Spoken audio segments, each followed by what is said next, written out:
தர்மராஜனே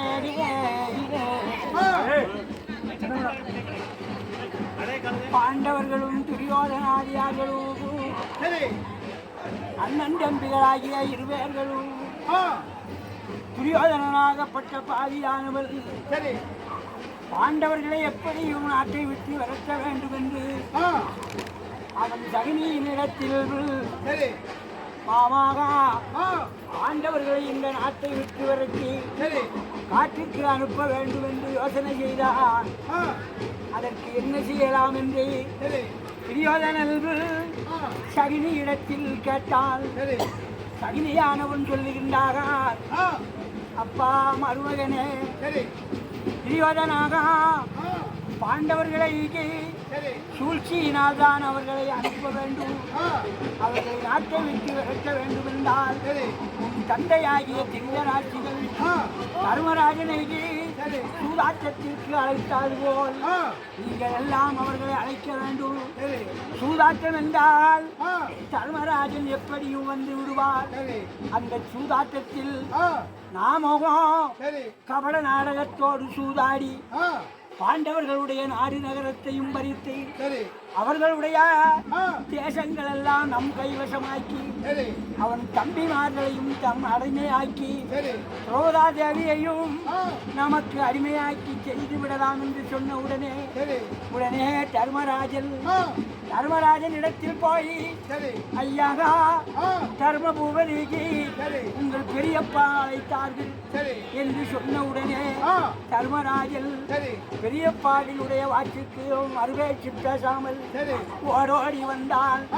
அப்படி ஓடோடி வந்து துரியோதனன் ஆகப்பட்டவன் முதலில் தன் தந்தை இடத்தில் சொல்லி வைத்தது போல், தர்மநந்தனா, நாமோகோ இன்றைக்கு விளையாட்டாக ஒரு சூதாட்டம் ஆடலாம் என்று சொல்லி சகுனியை வைத்து ஆட வைத்தார்கள். அந்த சூதாட்டத்தில் சகுனியானவர் கபட நாடகமாக சூதாட்டம் அந்த பாச்சிகையை உருட்டி பாண்டவர்களுடைய நாடு நகரம் அவர்களை எல்லாம் பறித்து கொண்டு பாண்டவர்களுடைய தம்பிமாரையும் அடிமையாக்கி பாஞ்சாலி திரௌபதா தேவியையும் அடிமையாக்கி அந்த இடத்தில் துரோணாச்சாரியார் கிருபாச்சாரியார்கள் ஆகிய பெரியோர்கள் எல்லாம் இருந்து, அப்பா துரியோதனா, பாண்டவர்கள் தெய்வாம்சம் உள்ளவர்கள் அவர்களை இப்படி வஞ்சகமாக சூதாடி அவர்களுடைய நாடு நகரத்தை பறித்துக் கொண்டீர்கள். ஆதலால் இது தெய்வத்திற்கே அடுக்காது என்று சொன்ன உடனே அப்போது துரியோதனன் சொல்லுகின்றான், ஐயாகா பெரியோர்களே, சூதாட்டத்தில் பாண்டவர்கள் நாடு நகரத்தை இழந்து விட்டார்கள். தம்பிமார்களும் அடிமையானார்கள். திரௌபதா தேவியும் எனக்கு அடிமையாகிவிட்டாள். ஆதலால் அவர்கள் 13 வருஷம் வனவாசம் சென்று அப்படி சென்று வந்தார்கள். அவர்களுடைய நாடு நகரத்தை மீண்டும் கொடுப்பேன் என்று சொன்னார். அப்படி பெரியோர்கள் எல்லாம் அதற்கு சம்மதித்து பாண்டவர்கள் 12 வருஷ வனவாசமும் 1 வருஷம் அஞ்ஞாத வாசமும் இருந்து திரும்பி வரும் காலத்தில் அவர்களுடைய நாடு நகரத்தை கொடுப்பேன் என்று சொன்னார்கள். அப்படி தர்மராஜனும் தம்பிமார்களும் தான் அவர்கள் பெரியோர்கள் சொன்ன வார்த்தைக்கு தட்டாமல் 12 வருஷம் வனவாசம் சென்றார்கள். அப்படி சென்ற பொழுது ஒரு நாள் அத்திரி மகா வனமாக அத்திரி மகா முனிவருடைய வனத்தில் வந்தார்கள்.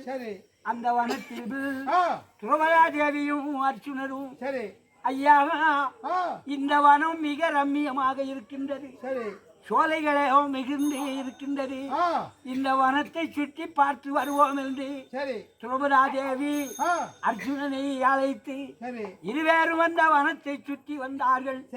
அப்படி வனத்தை சுற்றி வரும்போது அந்த வனத்தில் ஒரு நெல்லி மரம் இருந்தது. அந்த நெல்லி மரத்தில் ஒரு சித்தியமான கனி ஒன்று இருந்தது.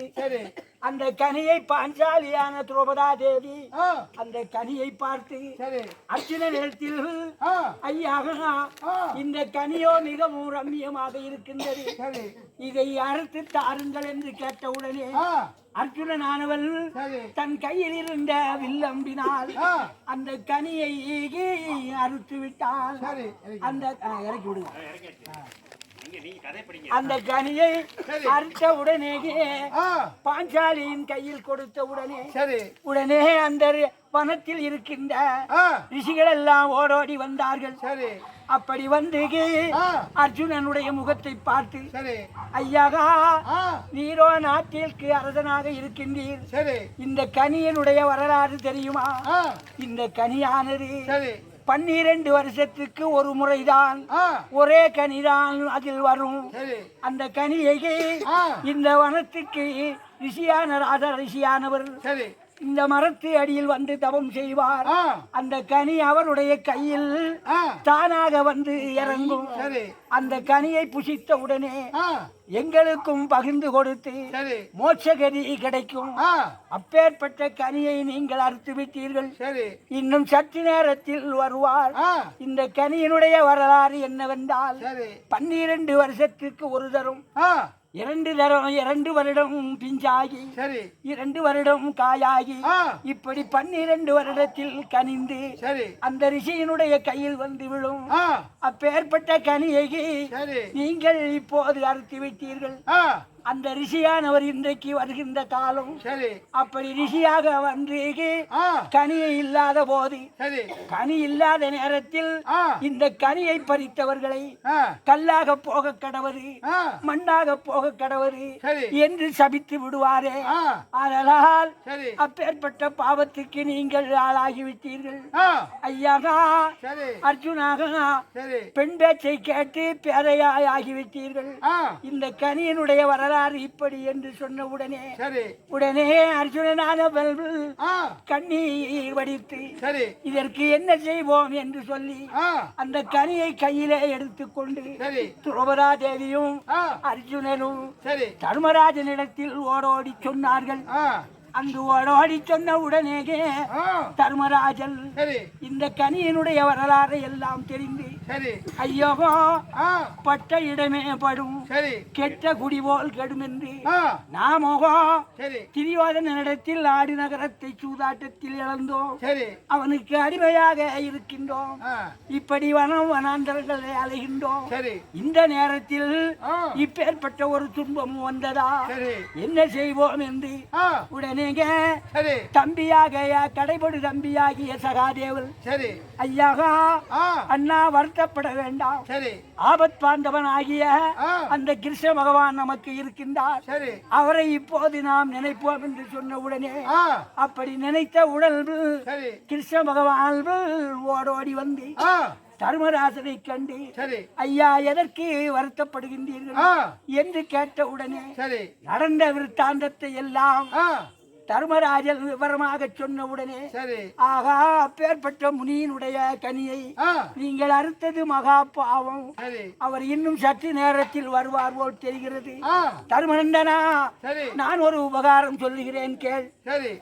அது என்னவென்று கேட்டால், நீங்கள் பாண்டவர்கள் ஐவரும் திரௌபதா தேவியும் உங்களுடைய எண்ணத்தில் என்ன உண்மைகள் இருக்கின்றதோ அதை உண்மையாக சொன்னால் இந்த கனியானது எங்கிருந்து அறுத்தீர்களோ அங்கு போய் ஒட்டிக் கொள்ளும்.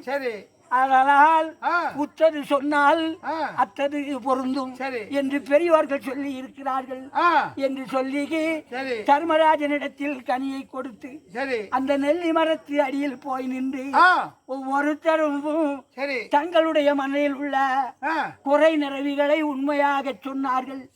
அப்படி சொன்னவுடன் அந்த கனியானது 2 மூலமாக போய் அது எங்கு அறுந்ததோ அங்கு போய் ஒட்டி கொண்டது.